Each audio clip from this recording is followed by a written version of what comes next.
ለእድሳት አፕላይ ያደረጋችሁት የስራ ፍቃድ ቢዘገይባችሁ ከስራችሁ ልትባረሩ ትችላላችሁ። ያለ ፔይመንት ወይ ደግሞ ያለ ደሞዝ ቤታችሁ ልትቀመጡ ትችላላችሁ። ይህ ቪዲዮ የስራ ፍቃዳችሁን በየጊዜው ማሳደስ ለሚጠበቅባችሁ ሰዎች ብቻ ነው። የስራ ፍቃዳችሁን ማሳደስ የማይጠበቅባችሁ ይህ ቪዲዮ እናንተን አይመለከትም። ምናልባት ግን ቪዲዮን ከተመለከታችሁ በኋላ ለሚመለከታቸው ሰዎች መልእክቱን ልታስተላልፉ ትችላላችሁ። ታዲያ ከዚህ ቀደም ይህንን ጉዳይ በተመለከተ የስራ ፍቃድ እድሳትን በተመለከተ አንድ ቪዲዮ ሰርችላችሁ ነበረ። በዚህ ሰዓት USCIS የወርክ ፐርሚት ወይም ደግሞ የስራ ፍቃድን በተመለከተ አንዳንድ ለውጦችን አድርጓል። USCIS ያደረጋቸው ለውጦች ምንድናቸው? እነማንን ይመለከታል? በዚህ ቪዲዮ አንዳንዶቻችሁ ጉዳዩ ግልጽ አልሆነልንም ወር ደግሞ በደንብ አልተብራራም የሚል መልእክት ደርሶኛል። ታዲያ ይህን ጉዳይ በተመለከተ አጠር አድርጌ መልእክቱን ለማብራራትና ግልጽ ለማድረግ እሞክራለሁ።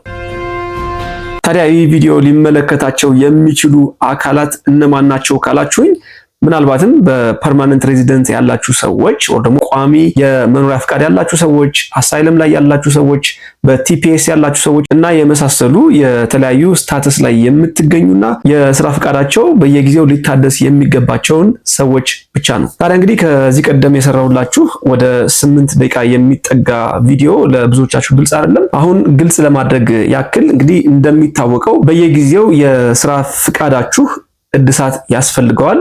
ታዲያ የስራ ፍቃዳችሁ እድሳት በሚያስፈልግበት ጊዜ ከዚህ ቀደም የነበረ አሰራር አለ፣ አሁን የተለወጠ ማለት ነው። ከረንትሊ በ2025 ወር ደግሞ በ2025 ከኦክቶበር 30 2025 ጀምሮ የተቀየረ አሰራር አለ። ከዚህ ቀደም የነበረው አሰራር ምንድን ነው? አጠር አድርጌ ግልጽ ለማድረግ ያክል ከዚህ ቀደም የነበረው አሰራር እንደሚታወቀው የስራ ፍቃዳችሁ ኤክስፓየር ከማድረጉ በፊት አፕላይ ታደርጋላችሁ ወር ደግሞ ፎርም አለ የሚሞላ እሱ ፎርም ሞልታችሁ ፋይል ታደርጋላችሁ። USCIS ይህንን ጉዳይ ፕሮሰስ በሚያደርግበት ጊዜ ምናልባት የስራ ፍቃዳችሁ ኤክስፓየር ሊያደርግ ይችላል ወይም ደግሞ ጊዜው ሊያልፍበት ይችላል። ታዲያ እንደሚታወቀው ጊዜው ባለፈበት የስራ ፍቃድ መስራት አይቻልም። ወር ደግሞ ኤክስፓየር ባደረገ የስራ ፍቃድ ወርክ ፐርሚት ወር ደግሞ EAD ብያችሁ ነበር ባለፈው፣ ኤምፕሎይመንት አውቶራይዜሽን ዶክመንት ማለት ነው፣ መስራት አይቻልም። ታዲያ በአሜሪካን ሀገር ይህንን ያልታደሰ ወይም ደግሞ ጊዜው ያለፈበት የስራ ፍቃድን ይዞ መስራት አይቻልም። የስራ ገበታ ላይ መገኘትም አይቻልም። ታዲያ በቀድሞ አሰራር ሲደረግ የነበረው ምንድነው? ተመሳሳይ ችግሮች እንዳይፈጠሩ USCIS እንግዲህ ፕሮሰስ በሚያደርግበት ጊዜ የሚወስድበት ረጅም ጊዜ ስለሆነ በዛ ጊዜ ውስጥ ደግሞ የእናንተ የስራ ፍቃድ ኤክስፓየር አድርጎ ወር ደግሞ ጊዜው አልፎበት እንዳትጉላሉ ሲል አሰራር ነበረው ወር ደግሞ ሲስተም ነበረው። ያም ሲስተም ምንድነው? እንግዲህ USCIS ኤክስፓየር ያደረገውን ዶክመንታችሁን ይዛችሁ ስትሄዱ ኦልሬዲ ፕሮሰሳችሁ በሂደት ላይ እንደሆነ የሚያሳይ ሪሲት ይሰጣችኋል። ግልጽ ለማድረግ ያክል ምንድነው እንግዲህ እናንተ ኦልሬዲ የስራ ፍቃዳችሁ እንዲታደስላችሁ ለUSCIS አመልክታችኋል። ነገር ግን USCIS ጉዳዩን መጨረስ አልቻለም። በዛ ምክንያት ደግሞ የእናንተ የስራ ፍቃድ ኤክስፓየር አደረገ ወይም ደግሞ ጊዜው አለፈበት። ታዲያ በዚህ ጊዜ እናንተ እንዳትጉላሉ ሲባል ወይም ደግሞ ኤክስፓየር ባደረገ ዶክመንት መስራት ስለማይቻል USCIS ደግሞ እናንተ እንዳትጉላሉ ሲል ጉዳያችሁ በሂደት ላይ እንዳለ የሚያመለክት ወይም ደግሞ አፕላይ ማድረጋችሁን የሚያመለክትና ህጋዊ መሆናችሁን ለማሳየት እንዲያግዝ ሪሲት አታች ያደርግላችኋል። ከምን ጋር? ከቀድሞ ወር ደግሞ ከኦልድ የስራ ፈቃዳችሁ ጋር። ስለዚህ ምንድነው የሚሆነው? ለእድሳት የጠየቃችሁት ዶክመንት አልቆ እጃችሁ እስኪገባ ድረስ USCIS የሰጣችሁን ሪሲት በፊት ከነበራችሁ የስራ ፍቃድ ጋር ወር ደግሞ ኦልድ ከሆነው ጊዜው ካለፈበት ዶክመንታችሁ ጋር በማያያዝ የትም ቦታ ላይ ስራችሁን መፈጸም ትችላላችሁ። በስራ ገበታችሁ ላይ መገኘት ትችላላችሁ ማለት ነው። ለምን ያህል ጊዜ ለሚለው ጥያቄ ደግሞ ለ18 ወራት ኦልሞስት ወደ አመት ከ6 ወር ማለት ነው። እንግዲህ ለአመት ከ6 ወር ኦልድ በሆነው ወይም ደግሞ ጊዜው ባለፈበት ዶክመንታችሁ የስራ ገበታችሁ ላይ ተገኝታችሁ ህጋዊ ሆናችሁ መስራት ትችሉ ነበረ። ይህ እንግዲህ በቀድሞ የUSCIS አሰራር ነው። አይ ሆፕ አሁን ግልጽ የሆነላችሁ ይመስለኛል። ይህንን ፕሮሰስ ከዚህ ቀደም አድርጋችሁ የምታውቁ ሰዎች ለእናንተ የሚከብድ አይመስለኝም።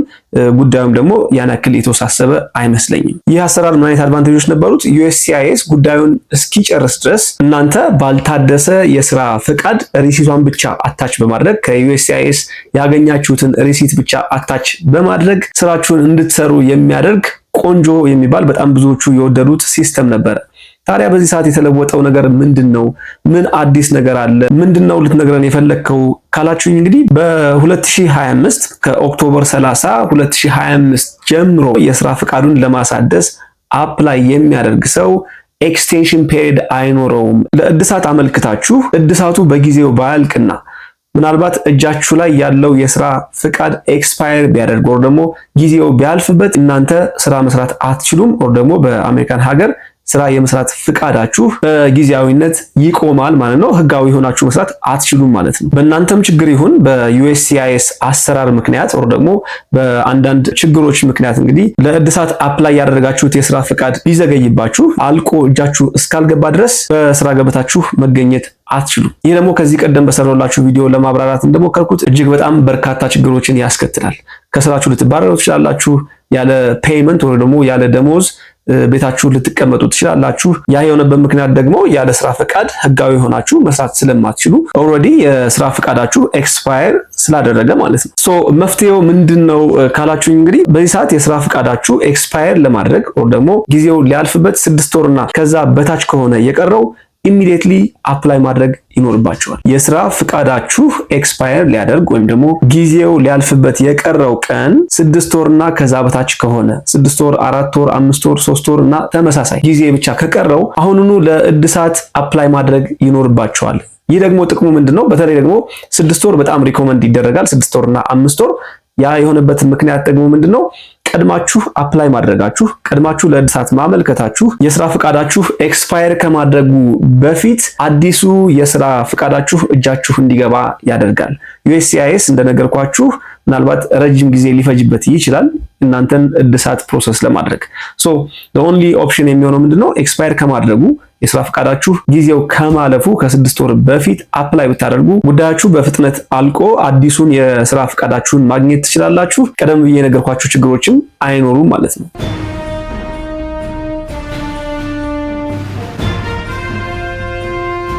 ታዲያ ይህ ጉዳይ የሚመለከታቸው ቀደም ብዬ እንደነገርኳችሁ የስራ ፍቃዳቸውን የሚያድሱ ወይም ደግሞ ማሳደስ የሚጠበቅባቸውን ሰዎች ብቻ ይሆናል ማለት ነው። ሲቲዝንስ ይህ ጉዳይ አይመለከታቸውም።